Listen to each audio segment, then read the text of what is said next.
Ladies and gentlemen, welcome to the 3-0 Take, where we talk all things Major League Baseball. Here's Kyle Corwin and Nate Reyes. It all starts right now. Welcome back to the 3-0 Take, presented by Big League Chew. This is episode 297. I'll be your host, Kyle Corwin, and I'm here with my co-host, Nate Reyes, with the return of special guest, Ryan Ripken. Nate, did you know tomorrow is Ryan's birthday? Is it? Let's go, man. Oh, stop. Well, I kind of wish it wasn't. I think in my mind I'm 25 forever. But, yeah, I appreciate it. Thanks, Nate. Kyle, 29, right? 29. So Nate, 29. So Nate gets the first thank you, even though I was the one that brought it up. That's fine. That's you. Right. People don't fine. forget. I get it, Kyle. My bad. It's fine. So as you guys obviously know, and I'm sure the people that were checking out the IG story this weekend, I was kind of out of commission this weekend. I was up in Cooperstown for the Hall of Fame ceremony, so admittedly a little unplugged from what had been going on the last 2 to 3 days. But I gotta say, Cooperstown is just awesome. Like, for those who haven't been there, highly recommend getting up there. So my first visit up there wasn't an induction weekend. I think I maybe missed the induction by like a couple weeks, but we were just like my dad and I, and maybe my brother was up there too. We were just up there, just taking it all in. A lot of the stuff is still the same. It's just minus the induction stuff, but it was this most recent time, this past weekend was just awesome. Like so many things that you wouldn't otherwise see. Like the amount of Dominicans that I saw this weekend, it was cool. It was incredible. That's cool. Like upstate New York, like that's a travel. Like that's. Well, so Cooperstown, I thought it was upstate. It's basically like right in the middle of the state. Is it really? Okay. Yeah, well, either way, it's a little north. Yeah, middle of nowhere, New York. Travel destination. That's where everyone wants to be in the Cooperstown, New York. summertime. But that's the cool thing. That's the cool thing about the Hall of Fame. Yeah, a little too stoplight town. But it honestly felt like we were at the World Baseball Classic, and it was just super cool. Like people, they were lively. The energy in this tiny little town was just incredible. He's the king of the DR. I mean, I think we have to admit that, right? And he puts that country on his back for sure. Yeah. Like he was repping the DR flag, or the pin or the lapel or whatever. But yeah, it was just.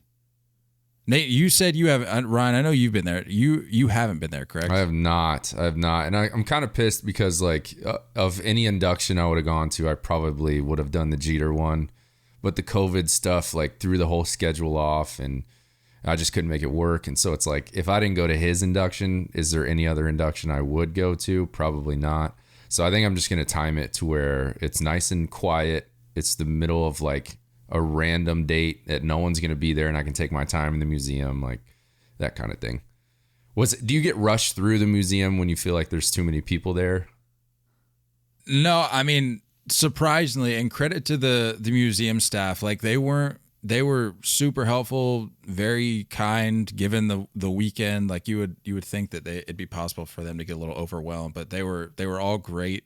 But it's just really overwhelming, the amount of stuff they have up there. And you could take, like, we were talking to some people that we had met up there, and we were just in agreement that, like, you could take 6 to 8 hours and still not, like, you could take a whole weekend and still not get to everything that they have up there, which is cool, but also it's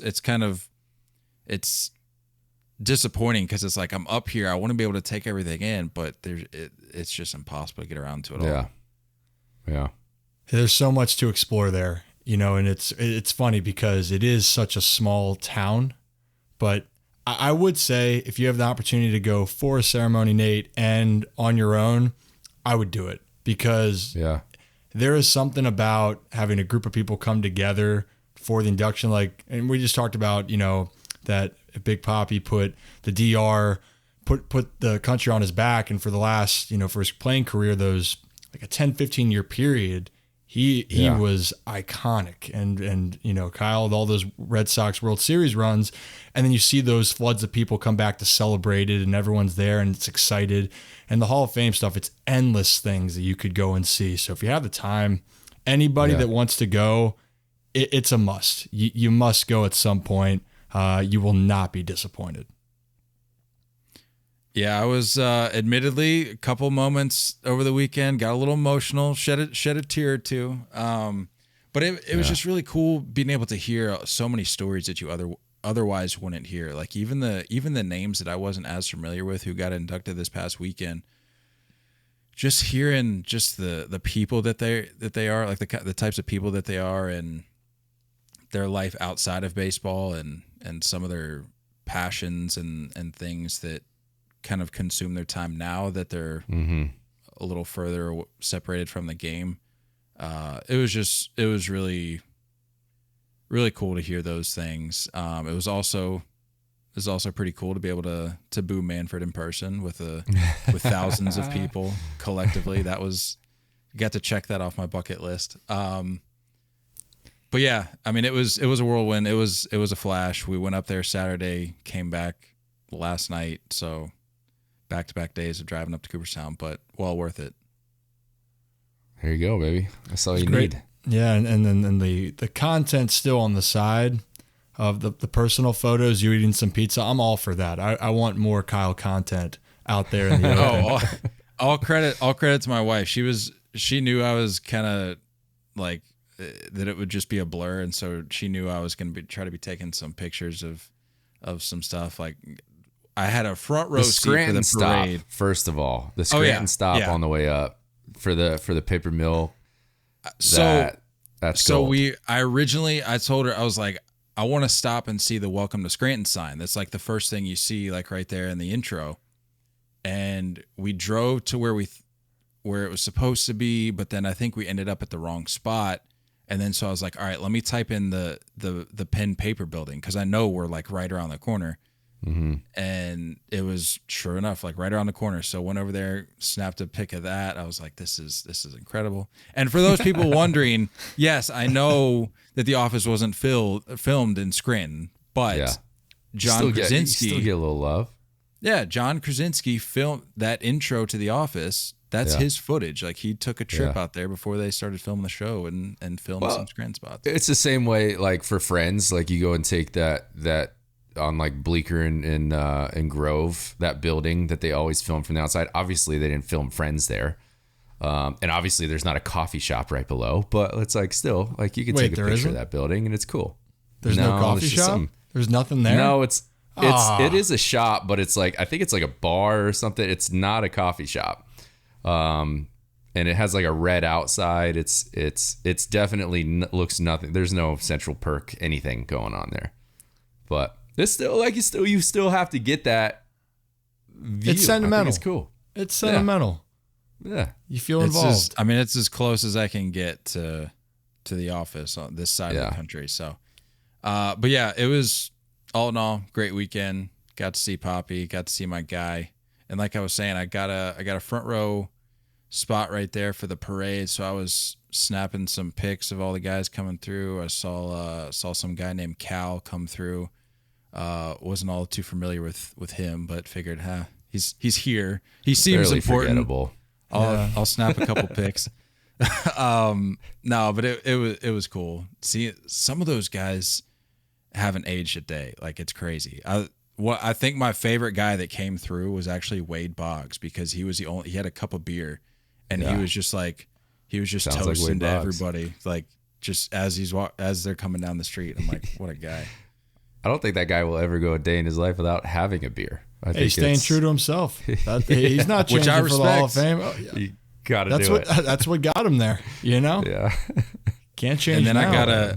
I got like a double finger point from Pedro, like the thing he would always do with like Manny and those guys. I got one of those. That was cool.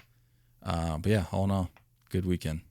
Did you see A-Rod being with the fake cheesy smiling going on? No, I had no idea he was up there. Yeah, I had no idea until somebody had sent a post or something. But no, did not see A-Rod. I think he only went for Poppy, but yeah.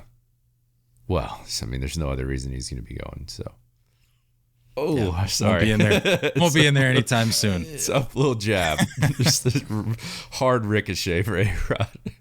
No, it was a necessary ricochet. Yeah. Unless you guys got any other questions about Cooperstown, Ryan, I'm sure you've gotten the full experience. Oh, I mean, no questions. I just love taking it all in and hearing the experiences, you know. And I had my experience in 2007 where I got to wear a jacket. It was 108, it felt like, and we talked about before, you know, it was an emotional time, but I honestly remembered my dad's speech and then how badly I wanted to get out of the sun were like the two main things. And, you know, but it was awesome. And Tony Gwynn was a part of the induction with my dad. So just a really cool thing. Talk about all the people. Like I did not know what to expect, and it didn't disappoint for that. I did block some memories because I was still like a teenage kid that probably had a little temper tantrum here and there. So I blocked those memories out. But other than that, it was a great experience. I mean, it's understandable because it gets hot up there. Like, we had to bring an umbrella just for the sun because I saw that was like a tip that people were recommending to like bring an umbrella, just use it as a just ruin it for all the hundreds of people behind you. No. Everybody, which credit to them, they like once the ceremony started, everybody put their umbrellas away. But like for the hour and a half that we're kind of hanging out there beforehand, everybody's got their umbrellas up. And there was this lady, umbrella hat, that band that goes around. But there was this lady. Electric. I forgot to mention, there was this lady that was behind us who was there for Tony Oliva, and she was like the woo girl. She like everything, even if it wasn't for Tony Oliva, any announcement or any clap-worthy moment, she was woohoo, and I'm like, lady, please, just dial it back, just a little. Man, she was right behind you. Right behind, like directly behind me. I love that. I love that happened to you. Just passion, you know. You can't blame her passion there, Kyle. Yeah. You can't have a perfect experience. And to be fair, like literally everyone around us was great. It was just woohoo, and I was like, okay, I've had enough. There was this. I just remembered this. There was an individual who, I don't know if this was him, if it was more so coming from him, or if it was more his wife or girl. I don't know if it was girlfriend or what. So I'll keep that off the record. I won't throw him under the bus. But this woman, side piece. It's the hotel that they all stay at, and this individual and his woman, we'll say, don't know the relation. They're walking out, and there's these older guys that are standing right there by the gates, and I think they maybe said like hello or something. And they're obviously there for like autographs for guys coming out. And I mean, I was there like if I was going to catch anybody, because I was actually trying to catch like Veritek or some guys like that, because I was like, I'm not going to see Poppy. I'm not going to see any of these other guys. But like if I can catch Veritek, it'd be cool to have a chat with him or something, or Pedroia. But I think these guys that were there to get autographs maybe got out hello before this woman goes, I'm sorry, he doesn't. The guys don't sign on Hall of Fame weekend, and they just walked away. And I'm like, okay, well, that just pretty much ruined my afternoon. And she wasn't even talking to me, so I'm gonna leave. But I was just like, like, not a fan of that. Yeah, I really want to say tough. Who it was, but I don't want to throw him under the bus. In due time, I think maybe people will figure it out on their own. Things always seem to make a way to get out. You never know. Maybe later in the show. We'll see what happens. Stay tuned. It rhymes with. That's a good rhyme. Rhymes with. Okay, I'll say this. The division. I'll give you the division he played in. Okay. Perfect. I'll give you that. It was the National League East, and that's all I'm going to say. And I'm not going to confirm or deny. So for everyone listening, National League East. Okay, I got some thoughts. Great. I won't throw him under the bus, but we're not going to guess. Not a big fan. I mean, you can, but I can't confirm or deny. You're a I want gentleman, to say Kyle. it's a Philly. I can't confirm or deny. I've already said this like 3 times. I was a little disappointed because I'm like, hopefully this is just this woman like getting out ahead of the autographs that she assumed that were going to be requested. And I was hoping it wasn't reflective of this individual's feelings about it. Cause I'm like, if that is, that's kind of disappointing. Cause I'm like, these people, like, if it wasn't for these people, you wouldn't be here right now. But yeah, can't confirm or deny. I won't throw anybody under the bus. Yeah. Fair enough. I guess. I can see you guys. You guys are stewing something up. No, you're honorable, and I'm a scholar and a gentleman. you are all the above. This is great. What else we got? We got some voicemails that I want to get into, and we actually had a last minute addition. So we've got 4. So and it looks like a couple of them are, all things considered, a tad lengthy, but nothing we can't handle. So with that said, let me just dive into the first one here. I don't have them in any particular order, so should be able to just dive right into it. Here we go. All right. Hey guys, my name is Zach Kriziak, calling from Atlanta, Georgia, originally from Buffalo, New York. This one's you, Kyle. I know I hit you up on Twitter earlier this week, or beginning of Saturday, after that blowout win by my Blue Jays, and I was pretty much saying that that's what you get for talking smack about our home run jacket. But it's been all good fun, man. It's all good, though. My question to you, though, is after the series with the Blue Jays, does this make the Red Sox sellers at the trade deadline? Have a good rest of your day, guys. See ya. I was hoping we could do this one last, so I could just go in on the Red Sox right now, but I don't have them labeled here. I'm here for it. All right, how do we want to do this? Do we want to save our comment? Should I just save my comments for the Red Sox till we finish the voicemails? Yes. Yeah. We'll come back to this. I don't want to break this up. I need to watch all of it. Just We'll just get it all out at once. Rage. Mm-hmm. All right, we'll come back to this. No worries. Let's get into voicemail number 2. What's up, guys? This is Andrew, otherwise known as Anthopoulos Simp from our fantasy league. You can also find me on the gram at Braves Content, shameless plug. Anyway, just want to say, really enjoy you guys' show, all the content you guys put out. Gives me a lot of inspiration. Just really appreciate everything you guys do. I did have a quick question. Been playing a little MLB The Show lately. I heard Kyle talking about playing it when he had the Rona. Just thinking back to like the first baseball game I remember playing, it was on PS2, MVP Baseball 2003. And to this day, it's probably still one of my favorites. Just looking back, all the legends. I remember Randy Johnson was on the cover. Just a great game. Just wanted to know you guys' favorite game, baseball-wise, or maybe the first baseball game you guys remember playing. So, appreciate it, guys. Stay filthy. Oof. My guy, Andrew. It is true. I played a lot of MLB The Show when I was out with the Rona, as he said. I think best all time, I gotta go.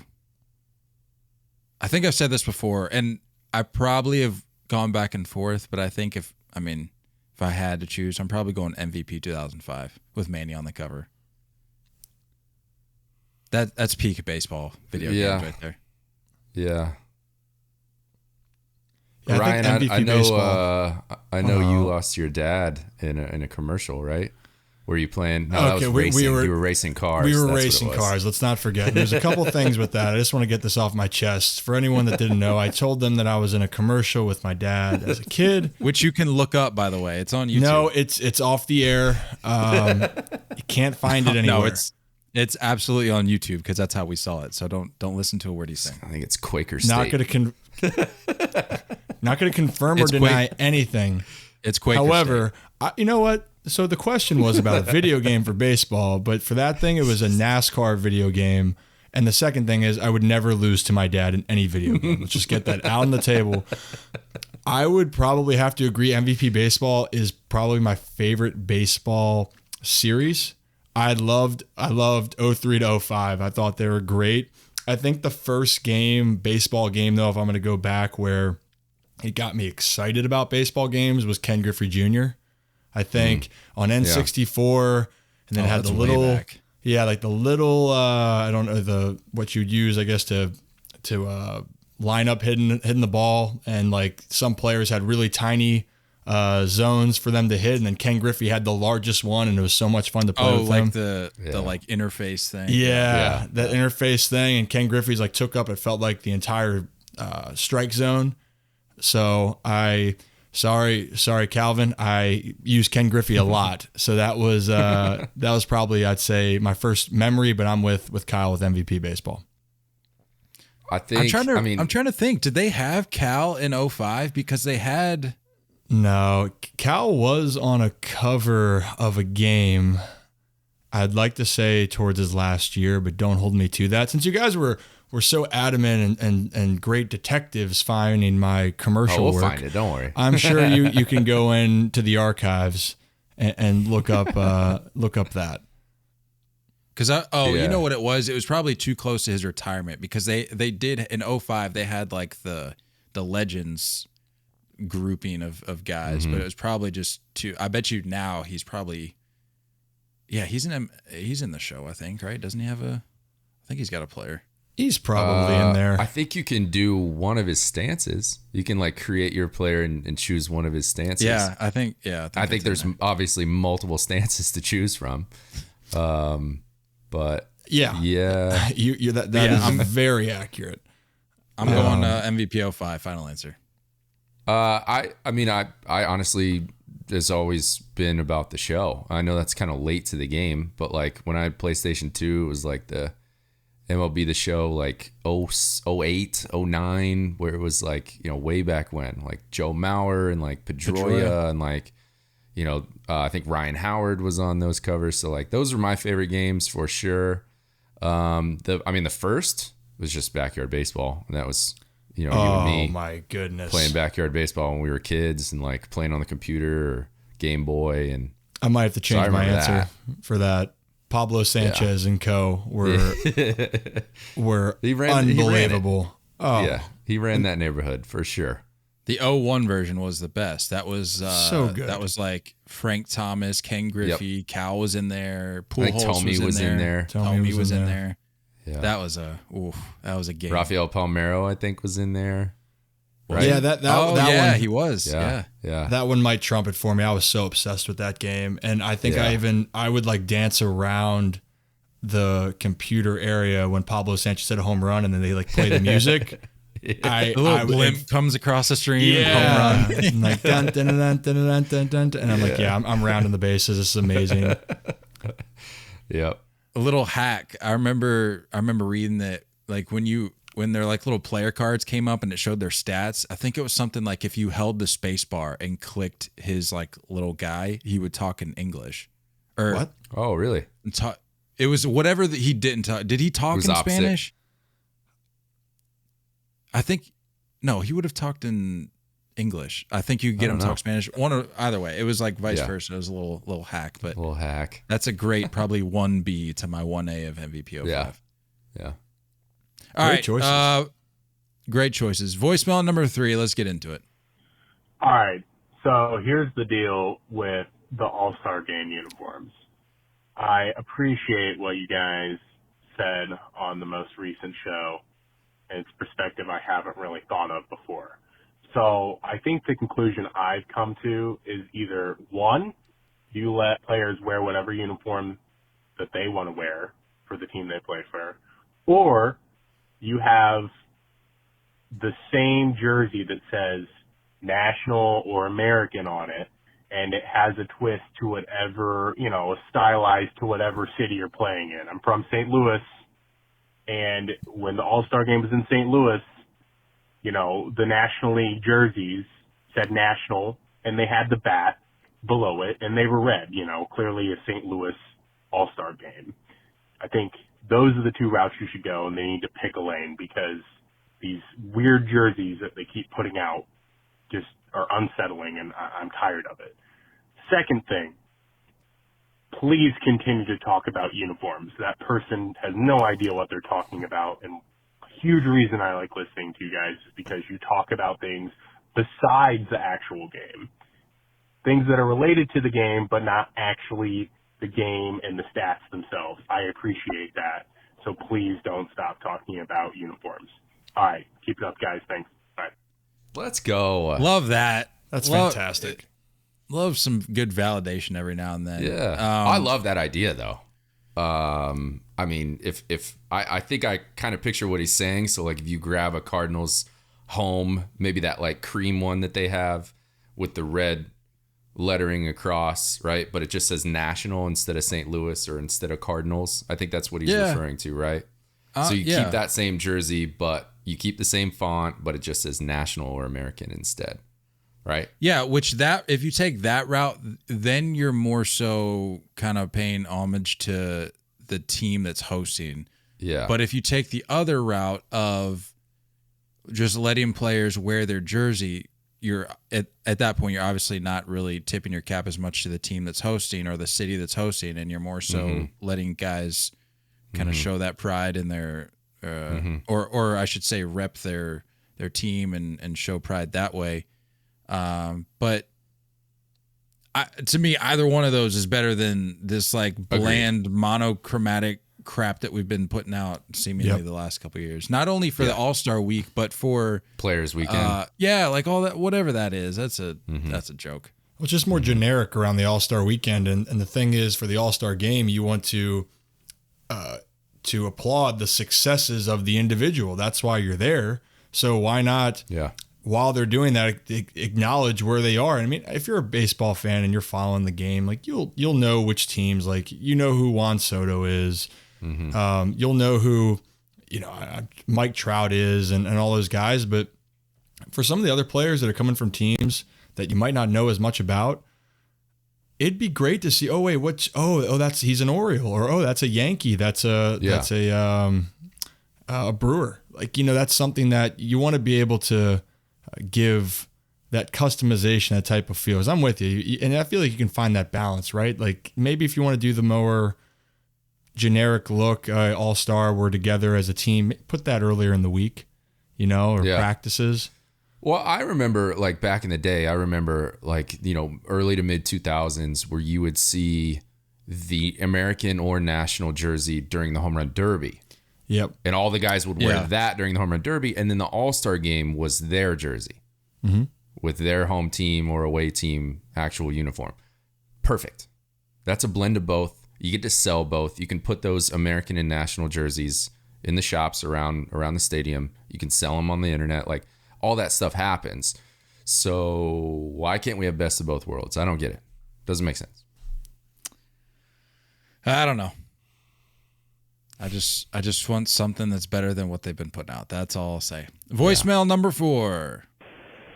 Hey, Kyle. Hey, Nate. This is Logan Nearings. I'm up in the air flying right now, and just had a couple of things that I've been thinking about with the trade deadline approaching. I'm a diehard Cubs fan, so obviously I'm very frustrated with the Cubs right now trading our whole core last year.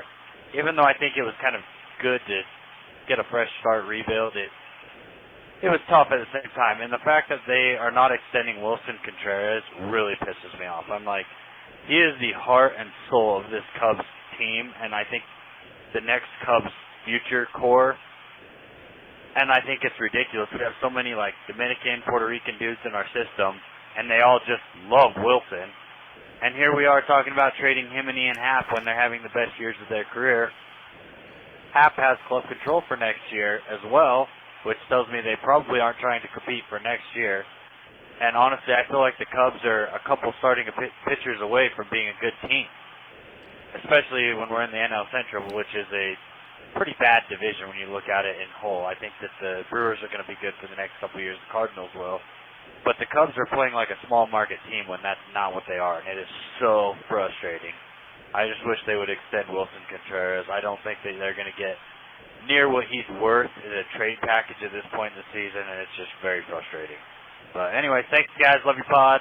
Appreciate all you do. We'll see you later. Bye. I want one of these Mid-air. voicemails. The dedication. Yeah, he's like flying. He's tagged us before in in like stories where he's been listening to the podcast like while he's flying, and like it's like a That's screenshot dope. of the I pod. love that. It's Yeah, incredible. that's sick. I just want one of these future voicemails to end with somebody to say like, all right, I'm gonna hang up and listen now. That's all I want. That's all I ask. So for the listeners, Trying to You turn wanna- this to a radio show. Make it seem live. That's all I want. Yeah, and honestly, this is a perfect setup for this Red Sox garbage we're about to get into. But it sucks when you see a team kind of rally around a guy or two, and then when the rubber hits the road and it's time to talk money, like sign papers, and then just like, yeah, no, no, we're not going to do that. And then the fan base is sitting there going, what are we really doing? Right. It's like we have somebody here who is talented, and we're trying to make moves to get other guys that we think might. And it's like the conversation, I think it was last episode, Nate, we were talking about Soto, where it's like, do you want to focus on building your team around guys that you want to be Soto and you think might be able to be Soto, or do you just want the real thing and go with Juan Soto? I'm not saying Wilson Contreras is that guy, but it's like I've just never understood the value of prospects the way that people talk about them. It's like if you have talent there and it's reliable and consistent and you know what to expect with that individual and the fan base likes them, why not just keep that guy? Yeah. I mean, what I'm confused about is we had this conversation last year and into the offseason, who they were going to commit to of the core, right? Between Rizzo, Baez, Bryant, and Contreras. Who's going to be the guy they commit to? Clearly, 3 of those guys are gone. So you would think out of process of elimination, it would leave Contreras to be like, of course we're going to extend him. And then you have this, okay, we're buyers with Seiya Suzuki, but we're not buyers on anyone else. We're not committing to this year to be competitive. I do agree with you that they're probably not going to get the return they're hoping for on Contreras, because when you get an offensive powerhouse like that is also somewhat of a cornerstone in your current franchise, it's like, how do you replace that with anybody? None of it makes sense to me, except the fact that they've changed front office a lot. And it's been a lot of guys swapping in and out. And so I think it's like, those are their guys. I want my guys to come in here. So I'm confused. I'm just as confused as any other Cubs fan. Yeah, it's interesting you just brought it up there. When you have a turnover in the front office, you're right. People want to bring in their own system, bring in their own guys, because that's what they believe in. And just like the previous staff before or front office, everyone wants to bring what they believe is going to help that organization. The only thing I'll say, and I understand it's frustrating if you're a Cubs fan, because you are in a bigger market and you're seeing now the other part of Chicago, the White Sox have invested quite a bit in the past couple of years. And the Cubs just went from having the best run that they've had, and I don't know how long of a duration of time, but for a 5-year window, the Cubs were one of the best teams in baseball, it felt like, and you felt they had a chance to win and compete. I just hope, as a Cubs fan, whatever they are deciding to do, they go all in one way or the other, meaning they're going to make a decision to say, hey, we're going to spend more and be competitive. Or if you're not going to do that, start the rebuild, because you do not want to be caught in the middle of what are we doing. And I feel like that's the worry right now. Because look, we were all like, I saw your guys' faces being like, well, yeah, I don't really know exactly what they're doing. And that's where you don't want to be. So when this season comes to an end or past this deadline, you will feel better knowing that Clear direction. That's what you need. Yeah. But don't be stuck in the middle. And I think right now for Cubs fans, you're coming out of a great run and moving into this next step. Hopefully you pick a path that can get you guys back to being successful and contenders again. Yeah. Tough. Speaking of maybe one day being contenders again, can we circle back on this Red Sox? We'd love voicemail? to. Oh yeah, baby. I love this moment that you're feeling right now. Can you tell me about Big League Chew first, Nate? You need to warm up, and then maybe I'll talk about SeatGeek, and maybe I might even throw BarkBox in there. I don't know. All right, that's fair.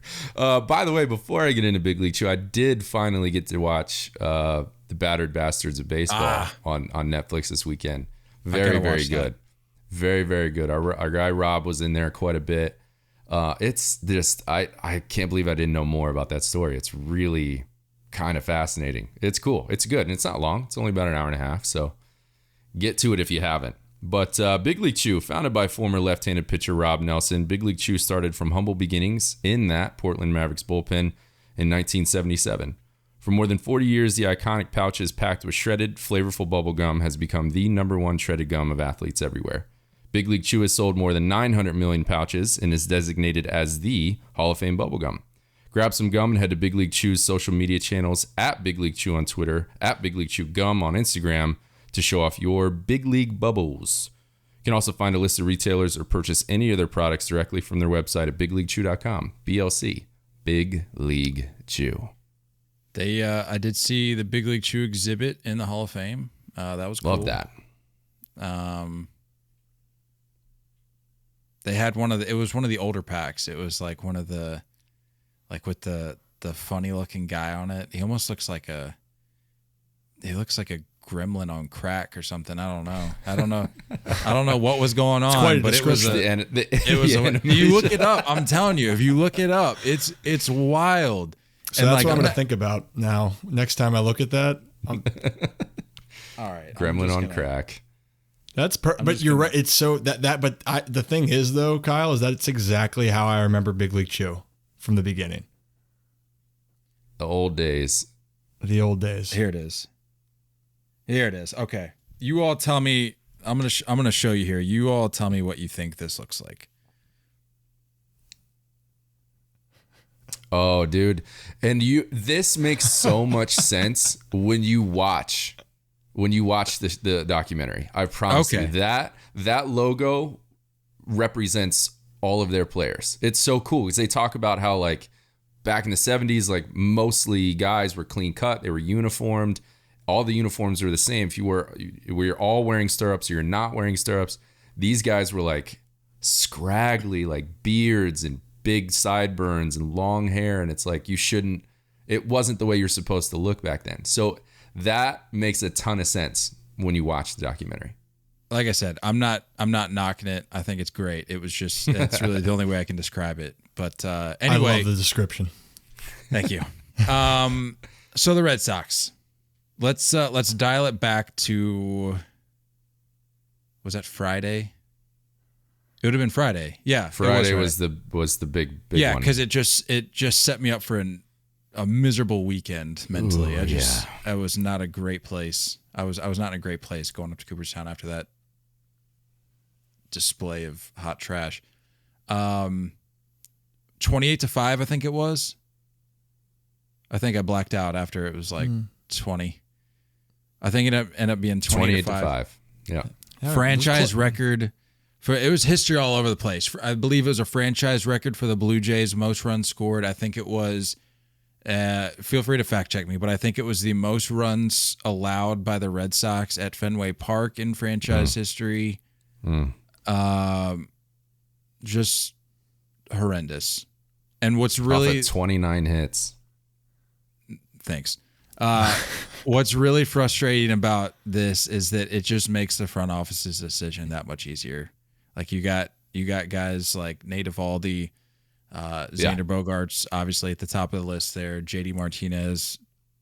I don't even think even if they win out until the deadline, I just think the way as a team, the way they came out of the gate after a week-long break. Yeah. And that's the showing that you're going to put out there. 28 runs, and Jarren Duran, buddy. Oh boy, Ryan, did you see that highlight? I didn't see it in the park? I didn't see it live, but I saw the highlight on social media probably 900 or 1,000 times. Jarren Duran, what are we doing, dude? Are you serious? Did he finish that game? Unfortunately, yeah, he did. Because we pretty much had nobody else to put out there. Because we got catchers playing first base. We got second baseman playing right field. We got first baseman playing third. I don't understand. And the fact that he just completely gave up on the ball when you already knew, like you knew right at the second that game started, yeah, no, this isn't going the Sox way. And for you to just stand there and not even give me a light jog or something. Mm-hmm. Yeah. And apparently it was because, well, he didn't want to collide with Verdugo or something. Verdugo wasn't even in the frame. You look at the picture, he wasn't busting it though. He was busting it. And that's like, and I think that's the biggest smack in the face when you see a guy like full out, full speed out of your periphery, you got to see that like happening. And he comes sliding in and like, this is an attempt. This is effort. This is what it looks like to care. For you to just stand there and be like, So I agree. The hustle would have been nice, but as far as do I believe he didn't see the ball? Absolutely. I'm not going to question with that. Actually, a funny part of the whole video for me, or like astounding, is it was 2 outs. I think 6-0, 2 outs, and Tapia. His reaction was if like he just missed it completely. He's like, oh, and he kind of slipped and kind of started like jogging. Yeah. The ball hit the warning track in center field. Like he kind of hit it. It was struck. It was struck, but his reaction was like, oh man, like I just missed it. So where Duran was initially, I'm like, oh, it's popped up there. And then it lands 100 feet behind him. It's tough. It's not how you want to come out of the break, especially as we talked about, Kyle and Nate. The AL East is as well, and Kyle, it's got to be fuel to the flame just from the voicemail that it came against a division rival that's getting a little bit hot at the right time. It is the karma I deserved after slandering collectively. Nate, I think you were in on it too. I think we collectively slandered the home run jacket, so it only makes sense. I mean, I wasn't expecting. I still stand my ground on that.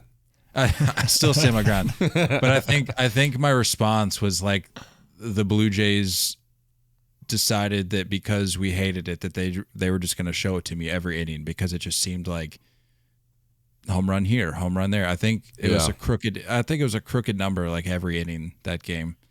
Just absolutely insane. But bigger picture. Yeah. What were you going to say? Well, I mean, that's what I was going to allude to was the bigger picture. And Baseball Reference put something out today, that the Red Sox have been outscored by 54 runs in their last 5 games, and that is the worst run differential in both leagues since 1901. I saw that I don't know if in it a was 5-game stretch. Okay, well, we don't need to keep adding on. 5 games? 5 games. That's good. Yeah. That's good. That'll make you feel really great as a Red Sox fan. This has to put you in a seller position. It's the only thing that makes sense. And it sucks because Xander Bogaerts should have already been locked up. Rafael Devers should have already been locked up. JD, I get it. Like he's getting a little older. I understand that whole situation was kind of on the fence already. Mm-hmm. But like you have to have Xander locked up. You have to have Rafi locked up. And the fact that you waited until this point to where your decision now is awfully easy. Yeah. It just sucks for like guys like me that, I mean, Xander's like, that's my guy. Yeah. And now good chance won't see him. And especially with Devers on the IL, good chance we won't see them on the field together again. So that's great. But how long is Devers out?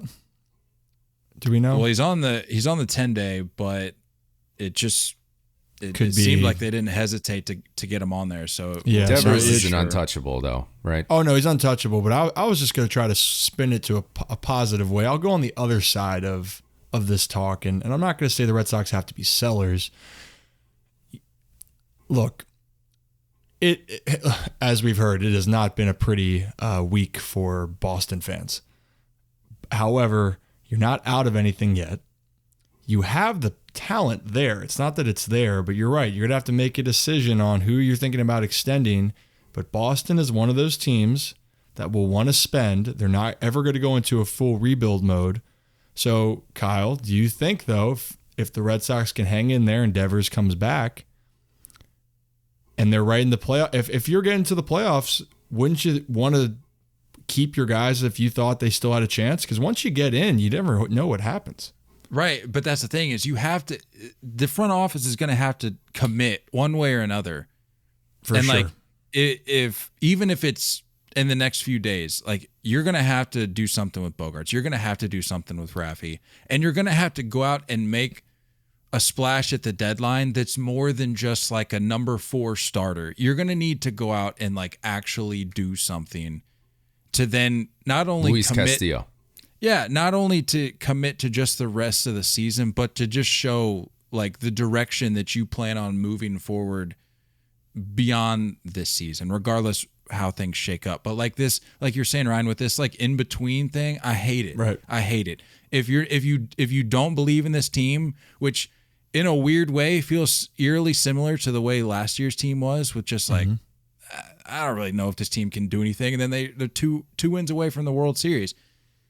It's like if you don't believe in this team in that same way, blow it up. Just blow it up. Like this like we'll nickel and dime Raffy or Bogarts and see what progress we can make there, which answer is 0. It's just not working, and it's extremely frustrating to watch. Like you need to do something, even if you didn't sign a single person, but you at least signed Bogarts. It instills a little bit of confidence. Like it inserts a little energy into the clubhouse and kind of shakes things up. But what they're doing right now just isn't working. I'm going to go pre-All-Star break. And I'm going to go ahead and say that Chris Sale comebacker broken finger was like a very giant gut punch. And what I think it was a very big gut punch. And what did I say like a month ago? I said, I can't wait for, and it wasn't me wishing ill will on Chris Sale, but I said, I can't wait for Chris Sale to come back and make his couple starts and be back on the IL. And quite literally what happened. He's back on the IL. It's definitely a fluke thing. It's definitely a fluke thing. And we can't attribute it to any other, past injury, records that he has. But I watched what it did, because that is like trading for somebody at the deadline. That if you have Chris Sale healthy the rest of the way out, that is like making a big move at the deadline. And I think what it did was just it instead of saying, okay, if we do get Luis Castillo, now we're talking front 3 of the rotation as a very big force. It's completely flipped the script. And I think that injury was the biggest blow. And we watched the end of that Yankee series into the All-Star break, and then they came out the same way the first series. And it's just, it only makes sense in my mind to be sellers. And I'm not saying you sell, I don't even think Xander goes anywhere. Devers is definitely not going anywhere. But I do think Nate Eovaldi, I do think possibly JD are gone. Well, switching gears here, Shohei, talking about selling. The Angels are asking for a greater haul than what or at least it seems that way. Maybe I just didn't read into it enough, but it seems like the Angels are asking for more than the Nationals are asking for Juan Soto, because they're asking for impact making major league ready guys. And from what it seems like, it's looking like the Angels are looking to basically just annihilate another team's lineup for the sake of this potential trade. Because if you give the Angels what they're asking for, if you're in the hunt, you're out of the hunt. And if you're rebuilding, you're going back to square one. So what are our thoughts on what we think Shohei would pull in a trade? And do we think it's worth it? Well, first off, Ryan, what do you think when you hear big league ready / impact big leaguers? That's a interesting point. So there's a lot of guys you look at. So if they have proven at every level, and specifically they're in AAA, and they have checked all the boxes, and they look the next step that is left for them to challenge is being in the major leagues and proving themselves. So if you're talking about big league ready, that's how I define it: is you are ready to go to the big leagues, but you haven't proven anything yet. You either maybe got a cup of coffee so far, or you're waiting to go up. So, and I remember back, this is years ago, just because I remember like an impactful trade, not to that extent at all, but the Orioles made a trade for Adam Jones when he was coming up with the Mariners. Adam Jones was the top prospect and was big league ready, and maybe got a little bit of time, but you still weren't sure which direction he went, and he turned out, obviously had a great career. Mm-hmm. So for Ohtani, I don't know if I'm a team, unless if winning is that important for that specific year, or you have the foundation to spend money like the Yankees. I mean, I bring it up a lot. The Yankees or Dodgers, where we're going to spend money. We're going to keep spending it. Then go ahead. If you feel you can pay them and give up the prospects because you can reload that way. But if I am any mid-tier team, I am not making a trade for Ohtani, because at the end of the day, he is an unbelievable talent. Truly, like, I don't know if we're going to see another player in our generation be able to throw like he does and hit like he does. It's rare. But to ask for so many guys that could become multiple all-stars or even just become good big league players, you have 9 guys out there. One guy could make a big difference, but it's still asking a lot. You have to figure out what type of team you are. If you're willing to spend, do it. If you're not, I'm pumping the brakes. Yeah. Well, I mean, it's just from what I read from the article that I read, the reason they're asking for current big leaguers, impact big leaguers, or big league ready guys is because they think they're still in the hunt. And I think that's delusional. Oh, absolutely. Because if that's the case, yeah, no chance. 23 and a half games back in the division, 15 games under 500.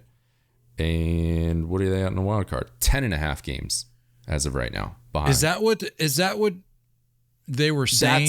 That's how I read that article. That's how it came off to me. Because I read Otherwise, why? Why are you asking for big leaguers? Well, I read another article that said that they were trying to minimize the time that they were out of the hunt. I guess in other words, they're trying to return to the hunt, even if it's not this year, next year. So it's not the low A rebuild, high prospects. Yeah.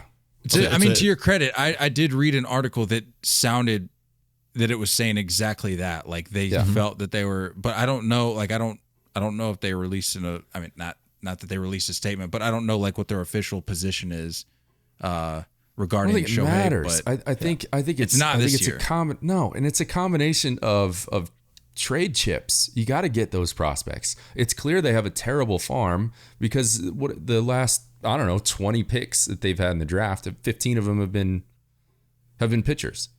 So I think it's the rebuild is there. I think it's delusional to think that it's not, and it doesn't make sense to me to ask for current big league guys with either no protection or a year or two, because are you really in that window right now within the next 2 or 3 years?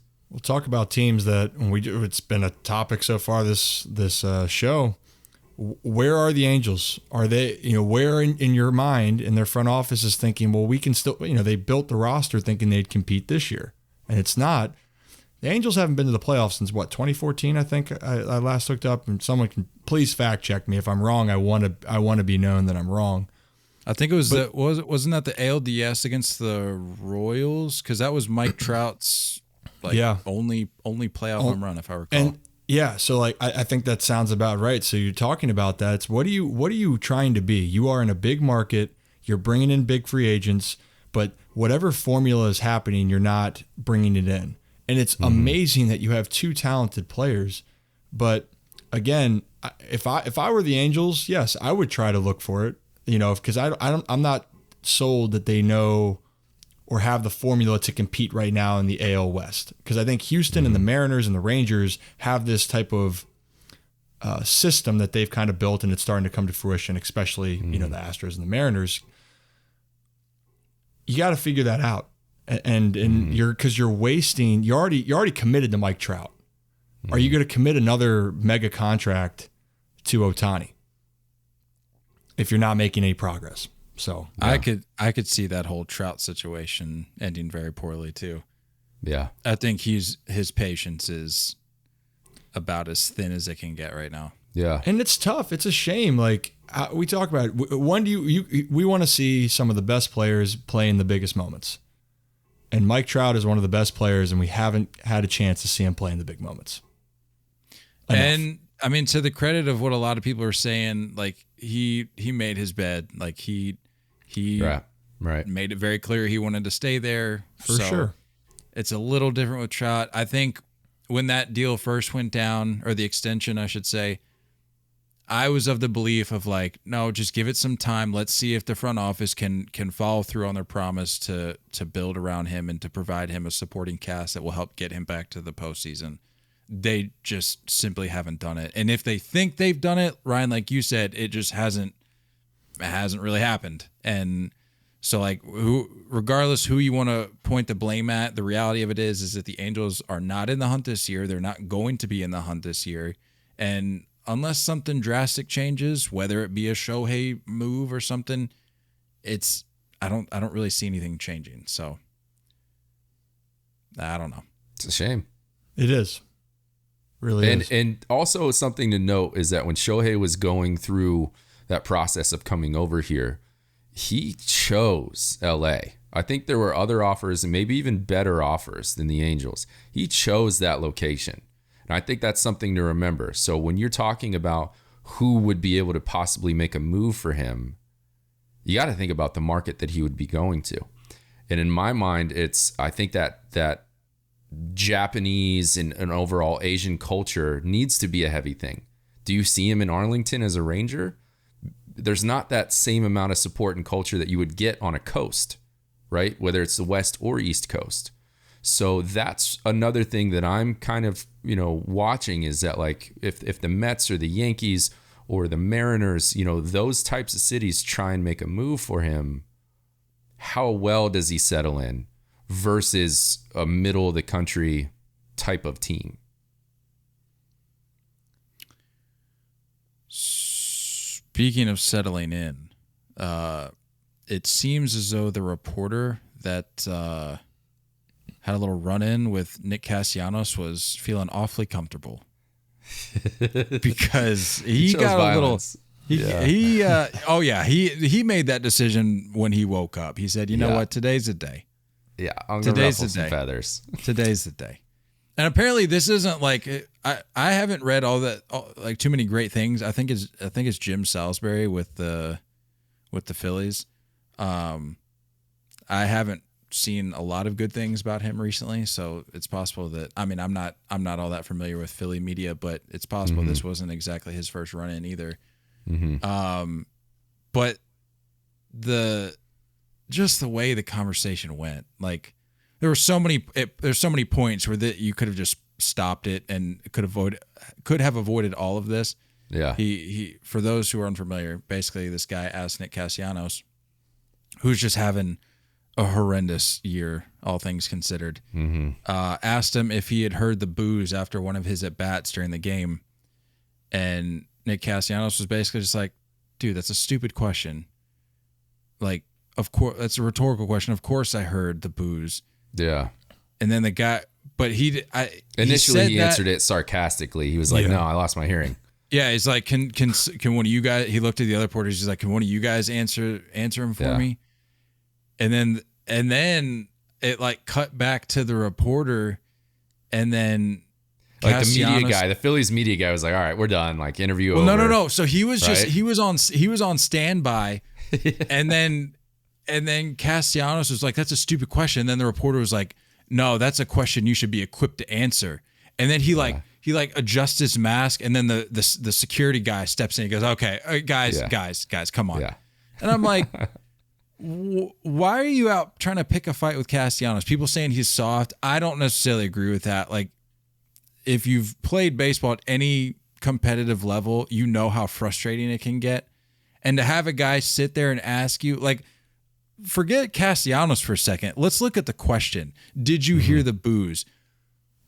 What do we think the answer to that question is? He's just trying to get a soundbite. He's trying, like you said, he's trying to ruffle some feathers. Mm-hmm.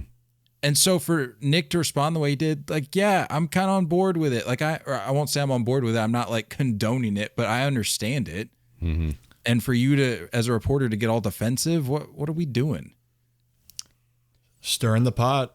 He's throwing all the seasonings in there, wanted to really spice it up. And look, we're in this type of time frame where media presence is big. You know, everything's being videoed. So, and maybe back, you know, I don't know, before all this, maybe 20 years ago, maybe even 10, this would be nothing. Like, we wouldn't even be talking about this because it'd probably be heard about locally. And if they got into it, it moves on. But, you know, here's the thing. It's, if you're going to ask certain questions, players are, especially after a game where things didn't go well then, or good or bad, but usually when it's bad, I know for me, I never was really in the mood to talk to anybody after a game. You had a bad game, you're getting booed, people are saying a lot of things about you, or the team you just got smacked. The first thing I can tell you, the first like 10 things you don't want to talk about is nothing to do with the game. And then so you're going to act, and then it's a direct thing about you specifically. Yeah, don't blame Castellanos. I also think that by him asking that as well, the sarcasm allowed it to build up too. But at the same time, that's just kind of the world we're in. It's going to be, there's more of a is it antagonistic approach? Is that, did I say that right? Sure. Maybe. Yeah, you know what I'm talking about. It's. I think you're going to see more and more of these situations just because of social media being out and about. It's going to be talked about more. Yeah, and it's just trying to get him fired up. And I think the biggest issue, and Ryan, you can speak to this as well. It's like that reporter has to continue to have access in that locker room for the rest of the year or years moving forward. Oh, absolutely. And when you step over that line, and when you piss a guy off after he's openly accepting interviews after a bad stretch or bad game in general, you have to think that you just burn that bridge moving forward. And how many other bridges are you burning with teammates? And I that's a great point, because as you move forward with all these things and you're a more well-known individual, so for baseball players, and you're being documented and you're building a rapport with the people that are following you, especially if they're going to have access like that, you're exactly right. If you burn a bridge or you go after a player that they feel is negative, like, you know, you are, it's like everything we talk about in life. It's not even with baseball. If you are creating a network and you do something that you know is going to upset, and you're going to say, well, I'm doing my job, you can do your job, but if you do it in a way that you could hurt yourself, like that connection could be broken. And who knows, maybe the reporter apologized, maybe Castellanos would say something, but in general, that's something that you don't want to be known for in the world. You don't want to be known as that guy, because then the players are going to talk about it. People are going to talk about it. And that's, your reputation is going to grow in a way that was not what you were, looking out to do.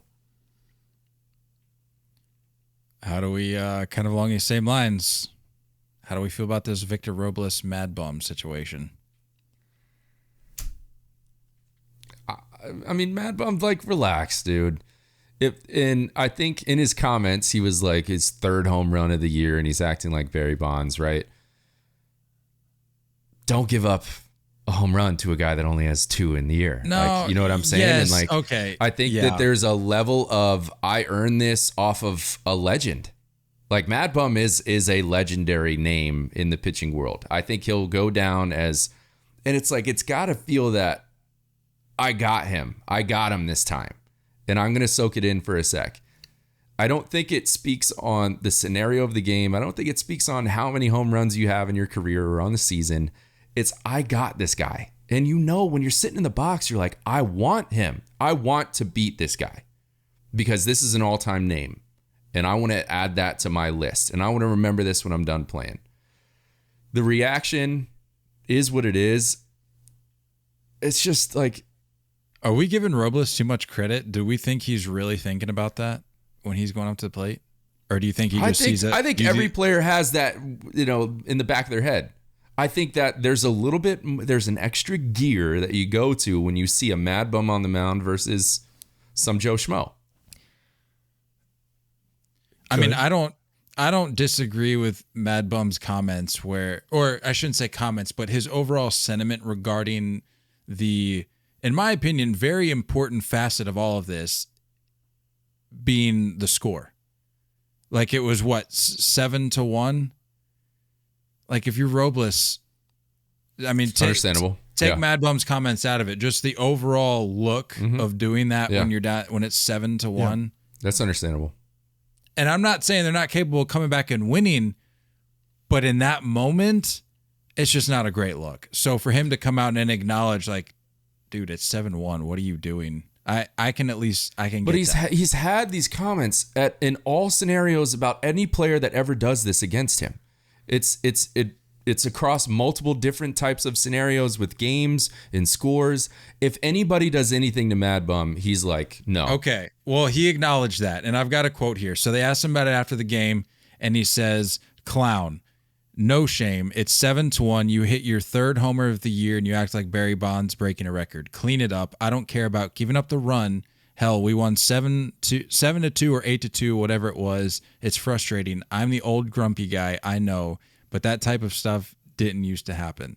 I don't like that he said the didn't used to happen thing, because I've said on here before, I hate when like reporters that are significantly older than the guys on the field are saying, well, back in my day. Back then. Yeah. It's like you can feel that way, but if you constantly go back to that it's like it just doesn't make you look great, especially in today's world where you're just labeled as a boomer, you're labeled as an old head. Mm-hmm. If he wouldn't have ended with that, I would have been fine. If he would just acknowledged he's the old grumpy guy and just been done, I would have been okay with it.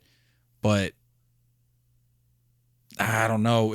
I'm still stuck on the Robles thing. Like Bumgarner, yeah, like lighten up on literally anything that ever happens to you. Like, got to be a little better with that.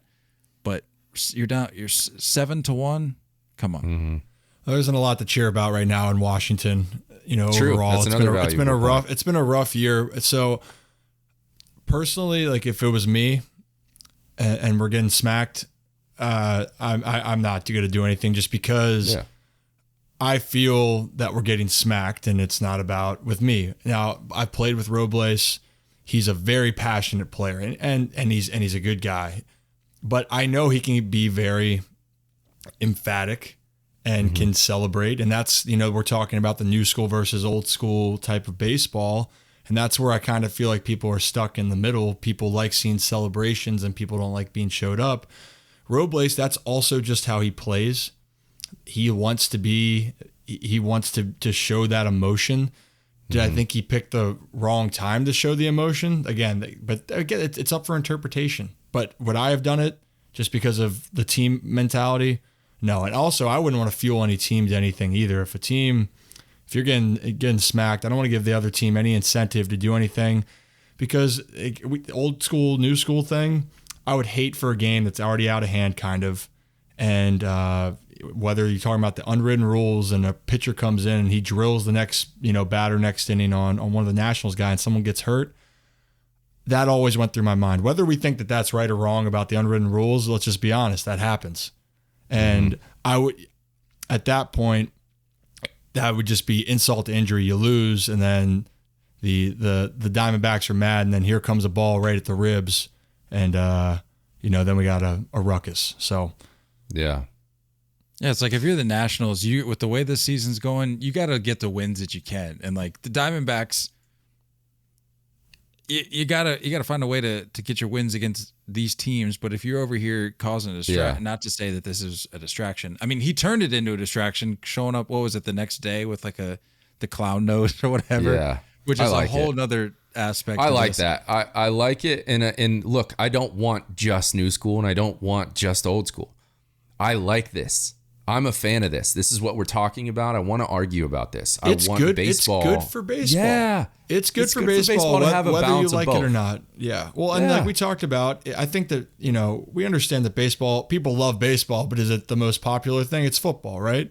So if there's a little bit of commotion and theatrics and drama, it's good for the sport. Whether you like it or not, it's polarizing.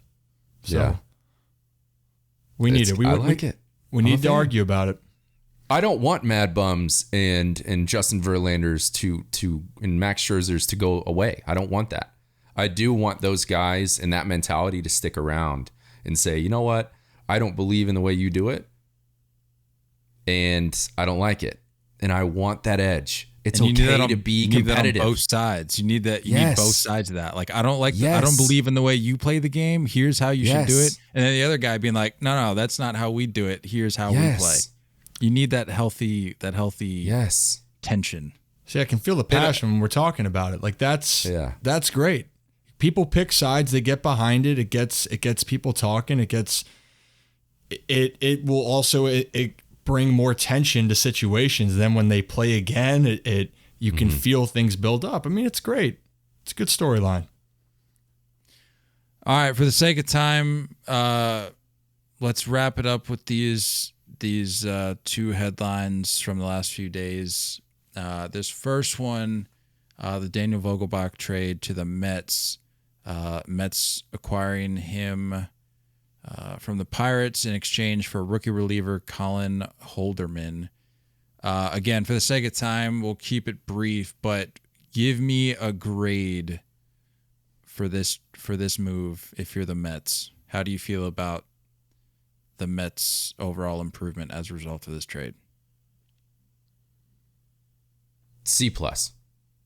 And I think the only reason I put it at a plus is because I think this potentially puts Dom Smith in any type of package moving forward for another move. Because you're securing this spot, that backup first baseman, lefty pop kind of thing. So I think that's what this speaks to the most is Dom Smith will be included in something. And this won't be their last move. I'm with you on it. I think it's a low risk, high reward type situation. Could work out great. If not, they can build for another piece to go get another player. Mm-hmm. Adam Duvall, on a scale of 1 to 10, how would you grade this season-ending surgery, which I believe it was a left wrist injury, which I'm not sure if you guys saw the video, but it didn't look that bad. Like I did not see it. I didn't see the moments after, but immediately, like usually if something bad happens, you'll see it and the guy will immediately react. But it looked like at least for the first few seconds after, it didn't look too bad. But he will be out for the remainder of the season. How do we, on a scale of 1 to 10, how severe would you say the Braves are viewing this? I'd say 3 to 4. I might even be lower. I think also that it happening now might give them the opportunity to make a move if they want. Like this is at least it's happening now and not after the trade deadline. And I think that the culture that the Braves have built, I think their leadership, they're going to be just fine. You don't want to lose a player like him, but I think if a team that could overcome that, and at the timing it is with the deadline, it would be the Braves. And you guys talked about it earlier about they've made some tremendous moves, acquisitions in the past. They could find lightning in a bottle again. Yeah, and I think they're not afraid to return the guys. Who's to say Soler isn't back in the picture again? They've shown that they don't care about bringing. There's no ego when that happens because Duvall and Soler, were brought. Duvall was a former Brave. He was a Marlin, and they brought him back, right? So what's to say they don't do it again with Soler? Former Brave, postseason experience, kind of a legend, right? Jock Peterson type, but I don't think they're going to be able to get Jock Peterson. And this also potentially puts them in the Benintendi conversation as well. So I would say it's a little bit higher. I think they do make a move to solidify where they stand. So I'm going to put this at like a 5 or 6. Yeah, I'm probably right there in the middle as well. I think we covered everything we had hoped to cover. I won't go into the whole SeatGeek ad read because I know Nate just rolls his eyes every time I do, especially at this point at the end. So look, if you don't know it by now, if you don't know the ad read by now, like you should be should be able to recite it in your sleep. Just go to SeatGeek. You get $20 off your first purchase as a first-time user. And the code is our social handle. That's the number 3, the number 0, Take Pod. That's the 30 Take Pod. You get $20 off your first purchase. Look, just do it. Concerts, Simple. games. If your team's still in it and you're looking to get some tickets, use SeatGeek. If your team's out of it and you're trying to take advantage of a cheap ticket, have it be even cheaper. Use the promo code. That's all I got to say on that. Is there anything else I missed? Or we think we can wrap this up and bring it home? Let's bring her home. Ryan, Let's land this plane. This is Ryan's second show. We haven't set him up with a sign off yet, but Ryan, feel free to share any parting words. I think you announced you got a Twitter now, right? Yeah. So I went from really not being a social media guy to now being kind of a social media guy. So I'm on Twitter and Instagram now. You can find me. It's just Ryan Ripken, the name. And feel free to put a note in my box. I love to talk about anything. You got any baseball questions? But yeah, and eventually, come back on here. I'll work on a sign off. But we're not there yet. So great time, and thanks for everyone listening. Give me some time. Let me turn 29, and the wisdom will be there. Yeah, welcome Ryan to Twitter with a follow and a happy birthday. Yeah, happy birthday shout out. That's good. Thank you, and thank you, Kyle and Nate. Thank you. Thank you. Okay, I don't make the same mistake twice. Much appreciated. Nate, you got anything? I'll just buckle up. This next week is going to be absurd. I see some big things happening in the trade stuff. So that's one of my favorite things that Nate does. If you didn't know any better, every Monday you're getting ready for the biggest week of baseball that there's ever in. You're welcome. I'm just the hype man. I'm the beginning of the week hype man. It's like the third week of May, folks. Buckle up. It's like there's nothing coming up, but just buckle up. Big week. Big week. Somebody's going to get moved to somewhere, and it's going to be exciting. And all of the things that we're talking about right now will be outdated. So there you go. So hurry up and listen. Tell some friends about us. And look, if you're not leaving us voicemails, you're missing out. Don't go chasing curveballs. We'll see you all Thursday. We love y'all, and as always, looking forward to talking more baseball with you guys soon. Until next time, stay filthy.